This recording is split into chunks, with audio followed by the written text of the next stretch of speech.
وللحديث أكثر معنا من دمشق الدكتور عادل صادق حسن الباحث في العلاقات الدولية، ومن السويد المحامي محمد رشيد.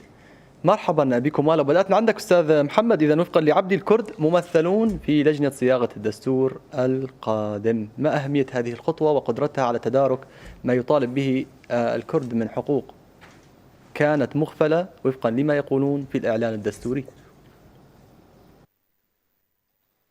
نعم، شكرا لكم على الاستضافة. أنا أمثل اتحاد محامين كرد في المهجر. بداية هذا التصريح يعني يعكس رغبة ومشاركة حقيقية من قبل الكرد لكي يكونوا شركاء فعليين وليس افتراضيين، أن لا يكون مشاركة رمزية. فمن هذا المنطلق جاء هذا التصريح، ويجب على الكرد أن يكونوا مشاركين في الدستور السوري الجديد في المرحلة سوف يكون الدستور دائما لسوريا بعد مرحلة انتقالية. لذلك نؤكد على أن يكون الكرد بقواه السياسية والمجتمعية الحقيقية مشاركة في هذا الدستور الذي سوف يأتي. ما ملاحظاتك بهذا السياق للجنة أستاذ محمد؟ تفضل.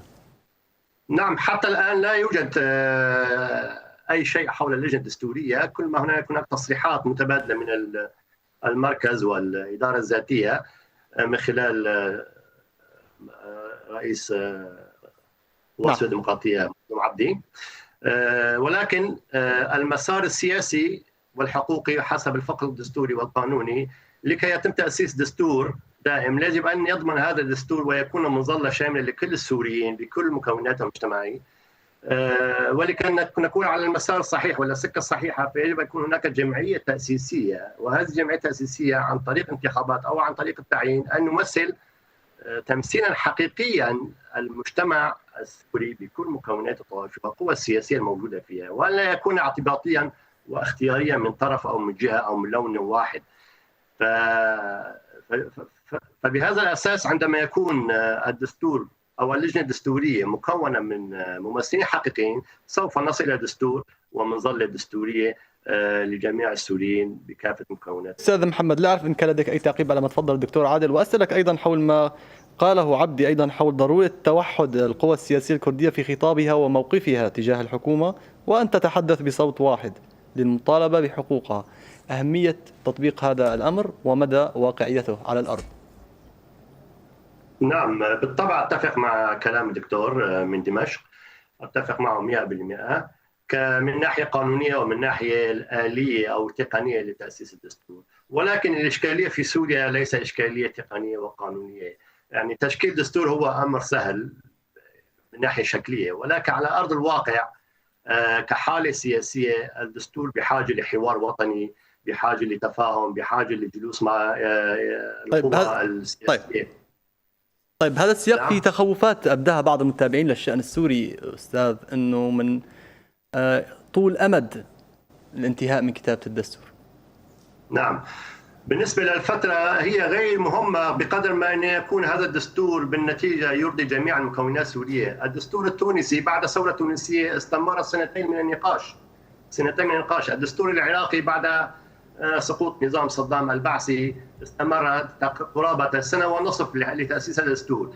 فالمشكلة ليس بالمدة، كل ما زادت المدة وفترة الحوار والنقاش بين السوريين أعتقد أنه سوف يكون إيجابيا لتأسيس دستور بحيث يكون شامل لكل حقوق السوريين بكردي وعربي وجميع مكوناته وطوائفه.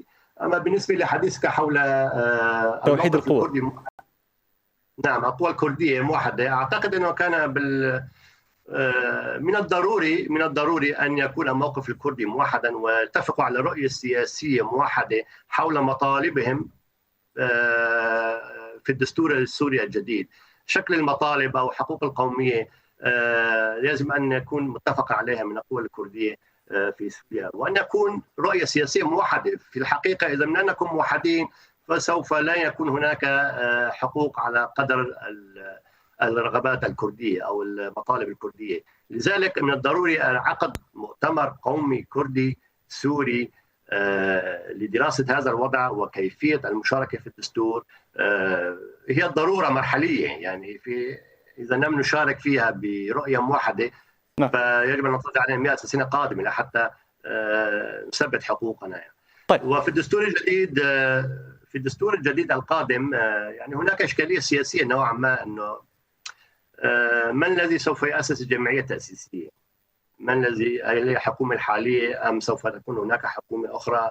البرلمان السوري وطريقه تشكيله واليه تعيينه، ما مدى شرعيه هذا البرلمان في تاسيس جمعيه تاسيس الدستور؟ لذلك يجب ان نركز بشكل دقيق على البنيه التحتيه للدستور فهناك مبدا يقول كل ما بني على باطل فهو باطل، ونحن لا نريد هذا الشيء يعني.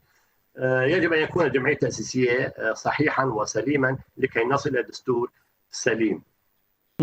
طيب، سياق آخر أيضا أستاذ محمد، كون القائد العام لقسد تحدث عن أكثر من نقطة، منها أيضا مسألة ملف الجنسيات، الأملاك، أيضا ما يتحدث به أيضا جهات معنية في الحكومة السورية حول مسألة الحزام العربي قانونيا.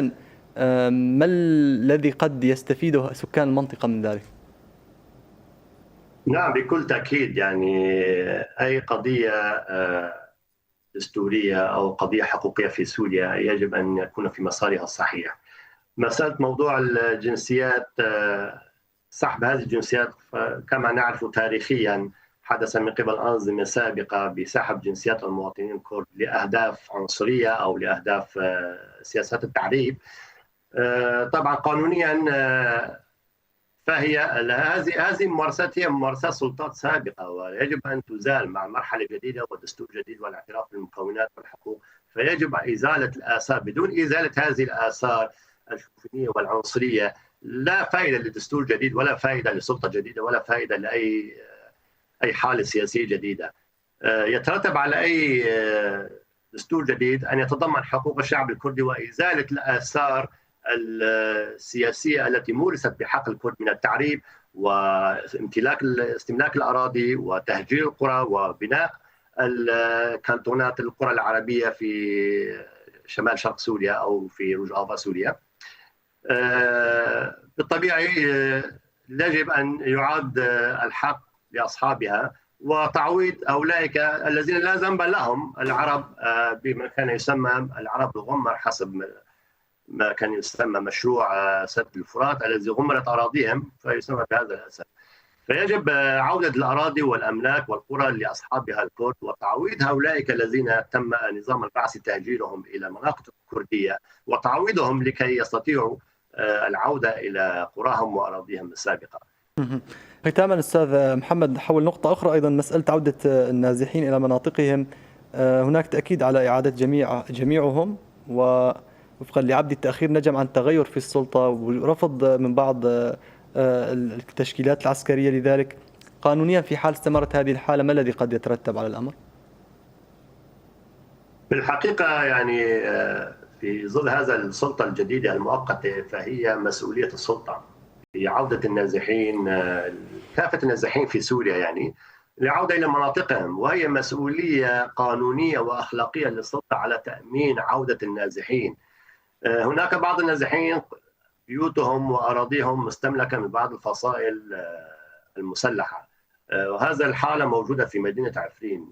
كثير من العائلات عادت إلى عفرين ولكن يستملكها فصائل مسلحة ما زالت موجودة في أراضيهم وعقاراتهم أو في شققهم يعني. فهنا يترتب مسؤولية على السلطة، يجب أن تتدخل السلطة بمسؤولية قانونية وأخلاقية باتجاه هذا الموضوع. يترتب على هذا الموضوع في حال لم يتم حله. طبعا سوريا مرت بجراح كبيرة وفي أزمات كثيرة، وحتى في فترة السلطة الانتقالية الحالية مرت في جراح متعددة يعني، وما زالت آثارها موجودة بين السوريين يعني. على النظام السوري أو السلطة الجديدة وكافة ممكن تكون قوى العسكرية موجودة في سوريا المساهمة في عودة النازحين كل إلى منطقته وقريته لكي يتسنى للمجتمع السوري العيش بكرامة وسوية. في نهاية الوقت المخصص أشكرك جزيلا من دمشق من السويد الأستاذ محمد رشيد.